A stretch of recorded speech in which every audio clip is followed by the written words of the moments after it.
Thank you, Sir Mark. Okay, taas ng kamay ang mga bakla! Woo! Yung mga hindi, alay! Okay, so here's the thing. Ang topic ko ay boom! Sex! Ang sarap!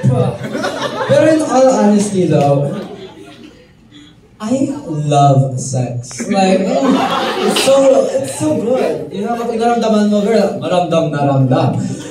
Pero here's the thing. Ang problem kasi dyan, as a pansexual, gender-fluid individual, wala akong boundaries when it comes to having sex with people. Like, lalaki, babae, trans, you're non-binary. As long as you have the tool and you know to work it, let's go! Pero obviously, I haven't always been like this. Like, hello, 18 pa lang ako. Imagine mo kung hindi.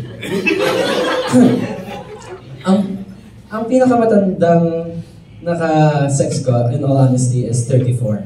Which is not a great thing to say, lalo na here in the Philippines. Maraming issues about that. And, unfortunately, I haven't had sex in like 2 months. Malungkot kayo para sa akin. Okay. I haven't always been like this nga. Kasi, the topic of my speech, the what if question I want to highlight here is, what if I stayed as Saint Dwight? Saint Dwight is the title I give to my younger self. This is me during my first communion. Di ba ang cute? With the little bow. Tapos, he was a goody two-shoes kasi. He was young, pure Christian. I was raised in a family na kasama ko lagi si Jesus Christ. Then, this is me naman during my Iglesia ni Cristo era. Hindi naniniwala ang mga Iglesia ni Cristo sa saints, so hindi na applicable yung Saint Dwight. Pero, same pa din naman yung merit. Ayun na. I was a church worker para sa parang kid version ng mga pagsaba namin. And growing up in a not so conservative family, parang bigyan mo nila ng chance kami ng ate ko matuto about sex. Like, they taught us, it wasn't a sensitive topic. You know, it was a guy or a woman talaga having sex to make a child. And as a sheltered kid, I never processed that it could happen to me, you know? Na parang, oh, once I grow up, I'm gonna have sex. Parang as a child, you don't think that. You just know that it exists because it works biologically. Now, come grade 7, emphasis on the come.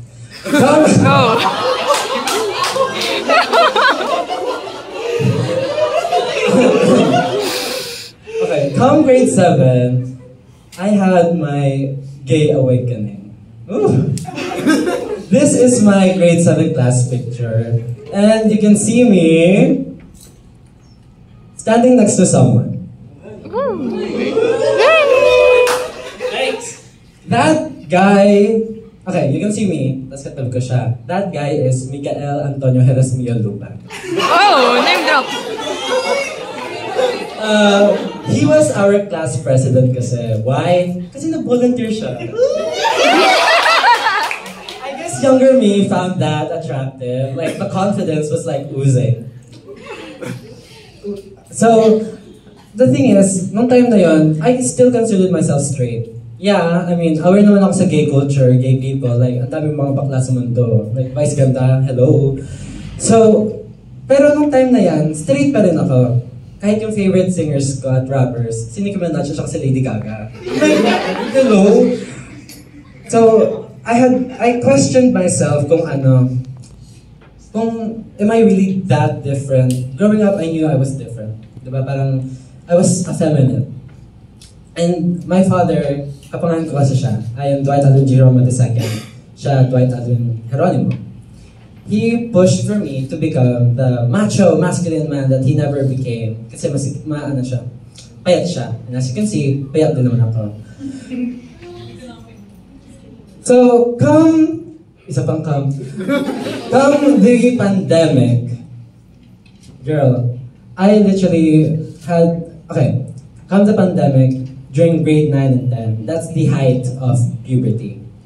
It's when you figure out who you are and who you want to become. And I want to introduce you to someone. That is me. Pero that was during 2021 and 2023. During Brain Train era, di ba? Brain Train. And the guy, yung guy dyan, best friend ko lang yan. Wala kaming ano. Pero as you can see, ang ganda niya. I called her Ali, short for Rosalind. Yung Rosalind nakuha ko from the blonde girl dun sa Twilight. Yung sister ng Mataray. Yung pumatay ng mga yung husband niya na naging vampire siya. I was like, ooh, such a baddie. Pero, yeah. During her time, she signified the slow disappearance of Saint Light. You know? She represented the change I had gone through. The amount of change from baby little Saint Light into Ali. And I realized na gender fluid ako. You know? Even though kahit hindi siya nakikita recently kasi nakalimutan ko magdala ng wig. I am gender fluid. So I got the whole gender thing down. Pero in terms of sexuality, I still didn't know what I was. You know? So, here's the thing. Sexuality, you can find it without having sex with people. Parang, oh, I'm gay because I find someone attractive, even though you haven't had sex with them. Pero, there's also an inkling of, in order for you, I personally felt like I needed to have sex with someone. I need to pop my cherry to figure out who I really was. So virginity. About virginity, we talk about virginity and have the certain amount of like words related to it. Good, clean, holy, innocent, pure, healthy, untouched, like Madonna, you know, like a virgin. So unfortunately, I lost my virginity at the age of 17. You may be asking, to who? Yun ba yung nawala mo ba siya sa kanya? Yung class president? Ayun na, boom! Ah! No. Well, no talaga eh. I wish. In reality, I lost my virginity to the guy I met on Grindr. He was a 24-year-old guy. And yeah, I was a victim of grooming, you know. We started talking like 2021, tapos we finally met up when it was like May 2023. And I would like to say na in 2021 alone, 2 million children in the Philippines were subjected to online sexual abuse and exploitation. That's based from UNICEF 2021. And I was one of them, you know? I was one of them. Unfortunately,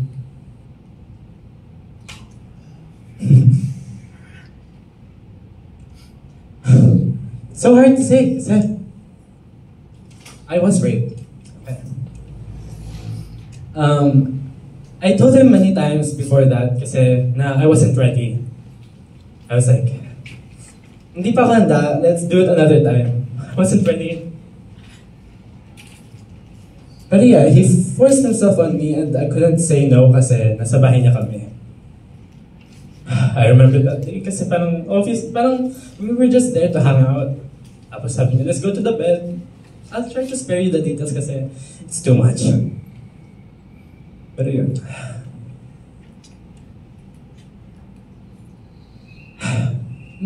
The male people who experience rape react to it the same way female victims do. The only thing different is that mataas yung patriarchal standards nila. They feel like, oh, I should hide this kasi I should save face. I should protect my own masculinity. And yeah, I was ashamed, not because of the fact that I lost my virginity, mostly because I lost it to someone I didn't care about enough. When you talk about virginity, you think about saving it for someone special. Someone unique, you know? Someone you hope you'll spend your time with until you die. Pero hindi. Nainis ako dito. When I told people that, ang sinasabi na sa akin, naman lang yan. Ginusto naman yan eh. Dapat kasi nag-isip ka. That was my best friend. But in reality, positive queer relations need to get fixed.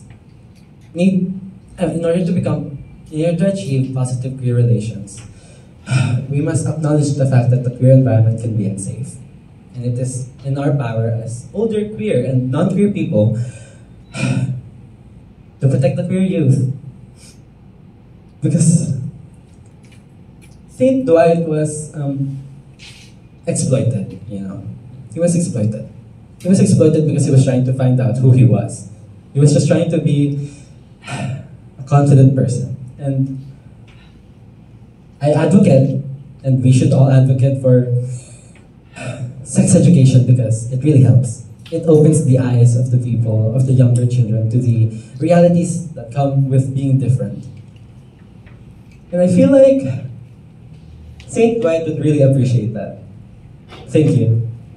Thank you.